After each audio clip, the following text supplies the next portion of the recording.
اسی لیے بزرگوں نے فرمایا کہ صحابہ کے آپس کے جو مشاجرات ہیں ایسی تاریخ بھی مت پڑھو، کیونکہ ان کا وہ شہزادے ہیں، شہزادوں کی لڑائی کا فیصلہ بادشاہ کرتا ہے، اور فیصلہ کر چکا، قرآن میں نازل کر دیا شاہ نے، رضی اللہ عنہم ورضوا عنہ، اللہ سب صحابی سے راضی ہو گیا اور صحابہ بھی ان سے راضی ہو گئے۔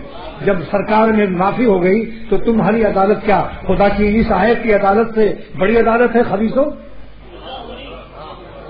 کیا قرآن پاک کے فرمان سے کسی مخلوق کا قول افضل ہو سکتا ہے؟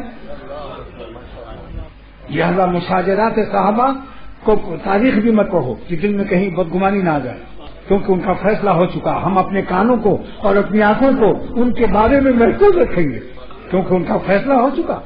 اللہ ان سے راضی ہے، رضی اللہ عنہم، سب عنہم میں ہم کی ضمیر میں سب شامل ہے، ورضوا عنہ، اور وہ بھی خوش ہو گئے۔ جب اللہ نے فیصلہ کر دیا بادشاہ نے، تو شہزادوں کے بارے میں پھر کیوں تم کیڑے نکالتے ہو اور کیوں غور کرتے ہو، کیوں تاریخ پڑھتے ہو؟ شہزادوں کی تو ان تاریخ کو بھی مت پڑھو، کیونکہ مورخین اکثر اس میں دشمنان صحابہ کا تعلق، اور مفتی شفیع صاحب رحمۃ اللہ علیہ نے مقام صحابہ میں لکھا ہے کہ تاریخ بہت ہی، قرآن پاک کے مقابلے میں تاریخ کی کوئی قیمت نہیں۔ قرآن پاک کا یہ فیصلہ اور قرآن پاک کی ہدایت کا اعلان، سارے عالم کی تاریخ اس کے مقابلے میں جھوٹی جھوٹی جھوٹی ہے۔